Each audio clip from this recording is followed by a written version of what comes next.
Mesdames et messieurs, bonsoir et bienvenue dans notre journal de 18h et que j'ai le plaisir de présenter avec mon collègue Hani Farag et moi-même, Mohamed Houmoussane.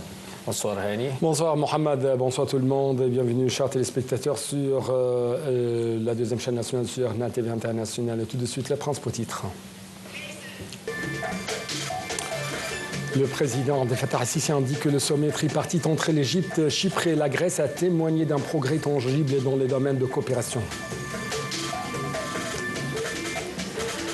Au moins 51 Palestiniens tués, 78 autres blessés au cours des dernières 24 heures à Gaza, théâtre de plus de 15 mois d'agression de l'occupation israélienne contre les Palestiniens.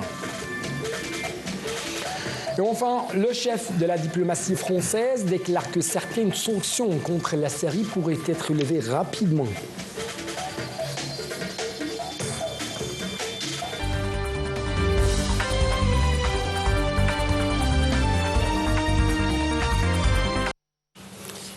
On commence avec la une des actualités. Le président Abdel Fattah el-Sisi a indiqué que le sommet tripartite entre l'Égypte, Chypre et la Grèce a témoigné d'un progrès tangible dans les domaines de coopération.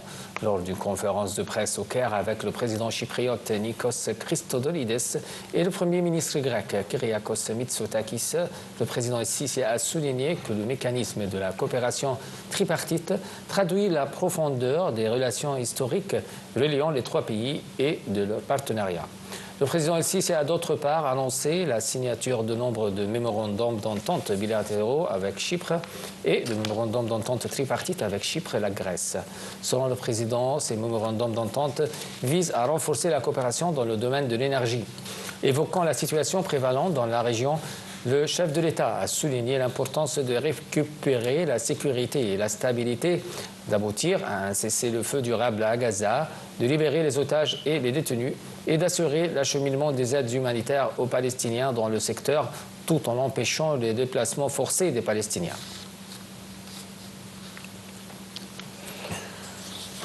De son côté, le président chypriote Nikos Christodoulides a affirmé que la coopération tripartite avec l'Égypte et la Grèce était une affaire très importante pour le renforcement de la paix dans la région.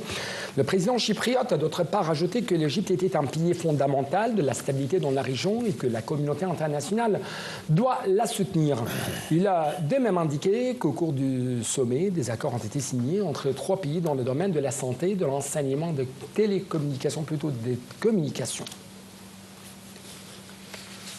Pour sa part, le Premier ministre grec Kyriakos Mitsotakis a souligné l'engagement de son pays à renforcer la stratégie de coopération avec l'Égypte et Chypre dans le domaine de l'énergie et de l'interconnexion électrique.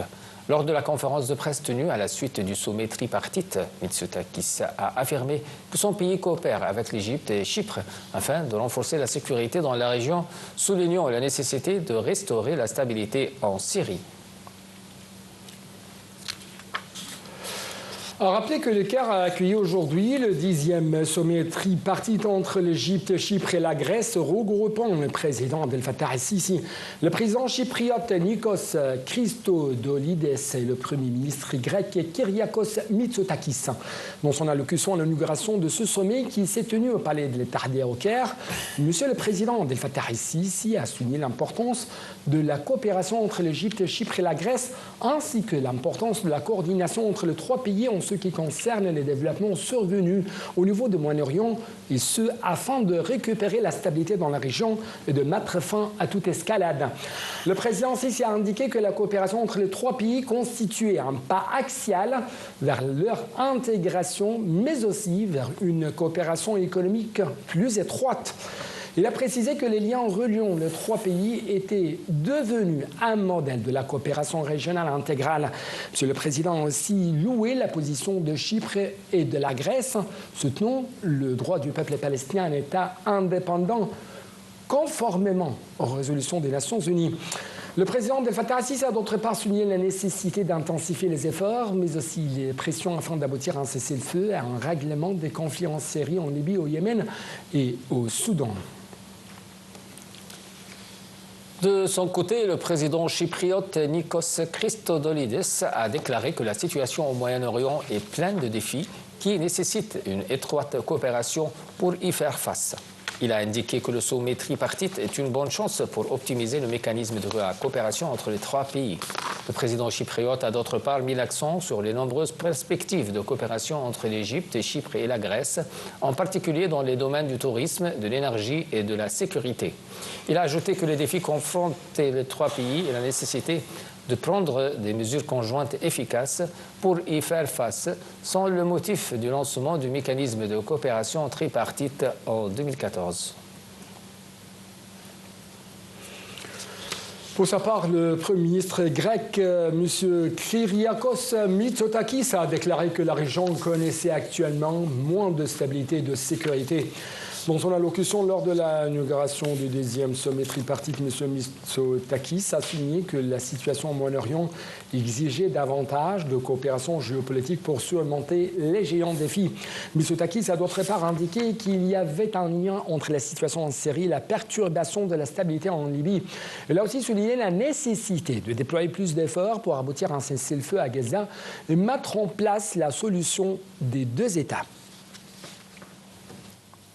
Et toujours en marge du deuxième sommet tripartite du mécanisme entre l'Égypte, Chypre et la Grèce, le président Abdel Fattah el-Sisi a reçu le Premier ministre grec Kyriakos Mitsotakis. La réunion a porté sur la solidité des relations historiques qui lient l'Égypte et la Grèce, ainsi que leur intention de poursuivre leur coopération commune afin de renforcer le partenariat existant entre les deux pays. Le porte-parole de la présidence a déclaré que la réunion a porté sur les moyens de renforcer la coopération bilatérale dans divers domaines économiques. Les deux parties ont souligné la nécessité d'intensifier leur collaboration dans le cadre du Forum du gaz et de la Méditerranée orientale et de mettre en œuvre le projet d'interconnexion électrique entre les deux pays. Et pour plus de détails sur cet important sommet, suivez-nous au cœur de l'actualité sur NATV International.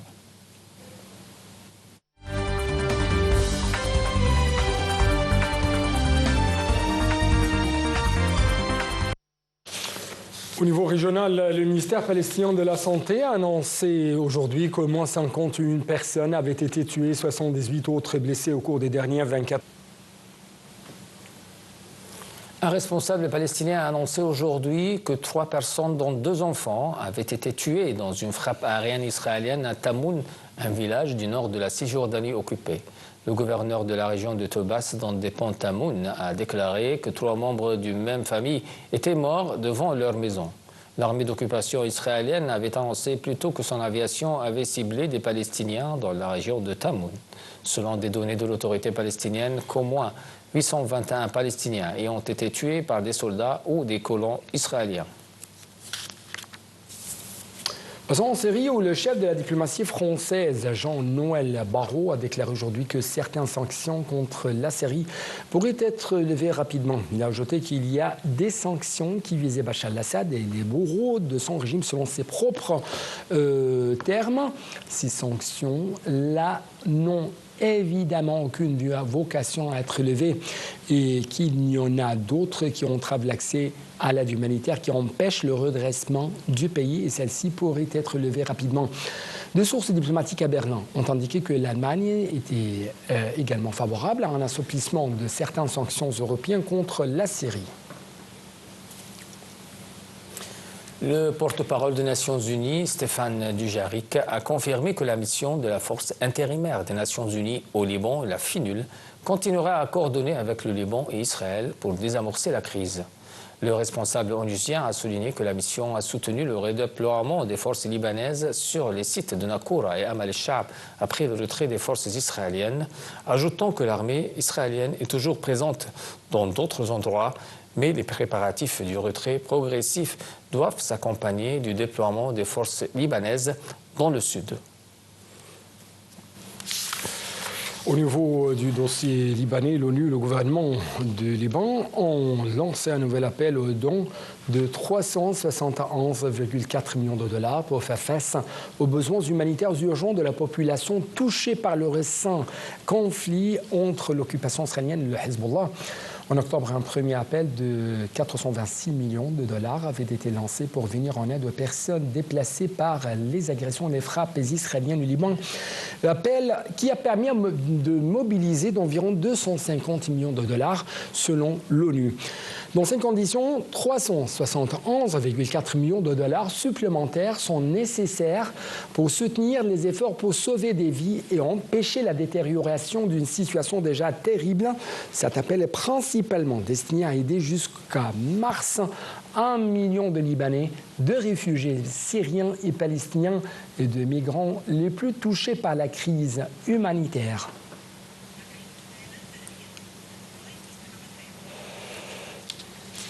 Et aux États-Unis, un violent feu de forêt a ravagé un quartier huppé qui surplombe Los Angeles sur la côte ouest.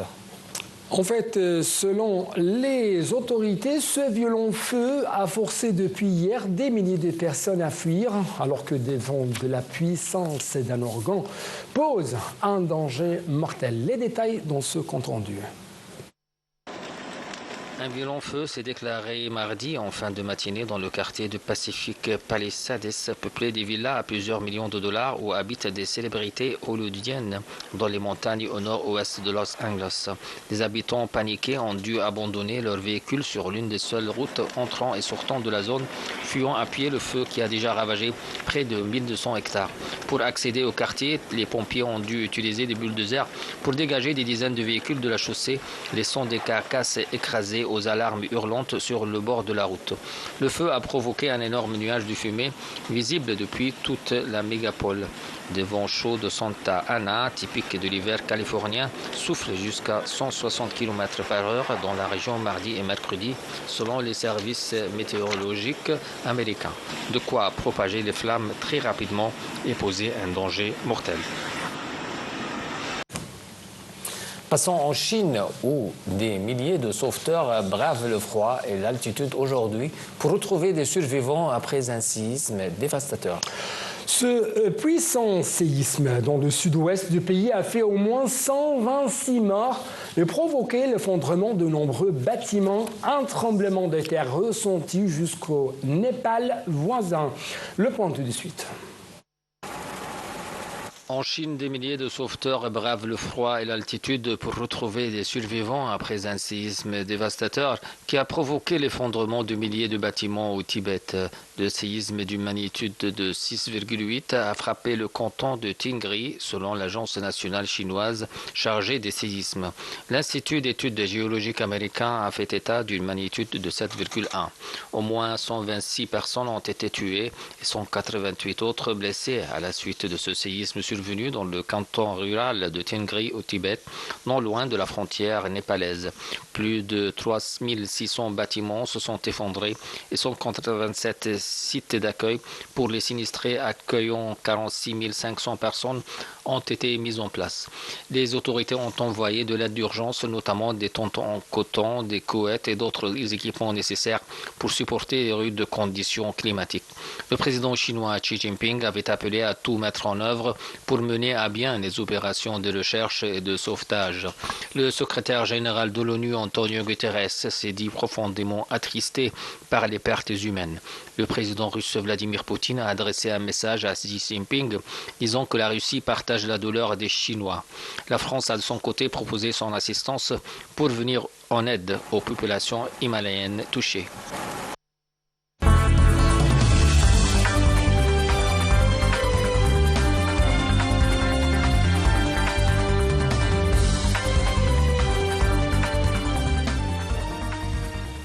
De retour en Égypte, les indices de la bourse du Caire ont collectivement reculé en termes des échanges d'aujourd'hui, affectés par des opérations de vente de la part des institutions, des fonds d'investissement égyptiens et des investisseurs individuels arabes et étrangers contre des opérations d'achat de la part des institutions étrangères arabes et des individuels égyptiens. La capitalisation des actions affiliées de la bourse ont perdu près de 10 milliards de livres égyptiennes au niveau de 2 193 milliards de livres égyptiennes. L'indice principal EGX30 a chuté de 0,48% au niveau de 29 785 points et les indices secondaires EGX70 et EGX100 ont respectivement reculé de 0,39% et 0,47%.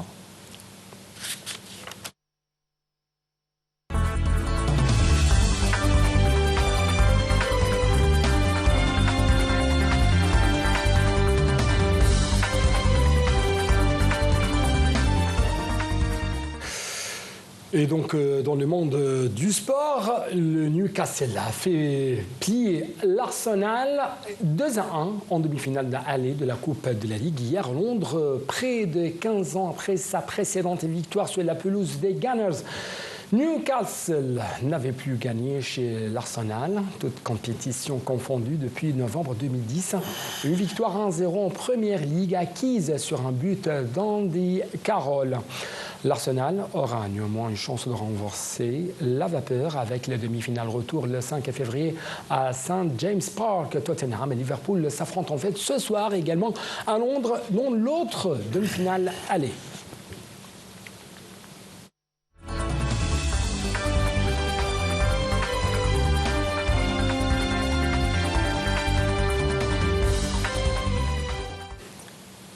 De fortes chutes de neige ont entraîné d'importantes perturbations dans les transports en Angleterre. En Allemagne, de nombreux vols ont été annulés, ainsi qu'aux Pays-Bas. En Norvège, de fortes chutes de neige sont prévues dans le sud-est, mais pour le moment, les perturbations du trafic aérien restent légères. Les autorités recommandent à ceux qui le peuvent de privilégier le télétravail en début de semaine. En Suède, l'Institut météorologique a placé la majorité du pays en vigilance jaune et orange et des trains ont été annulés à cause du froid dans le nord du pays.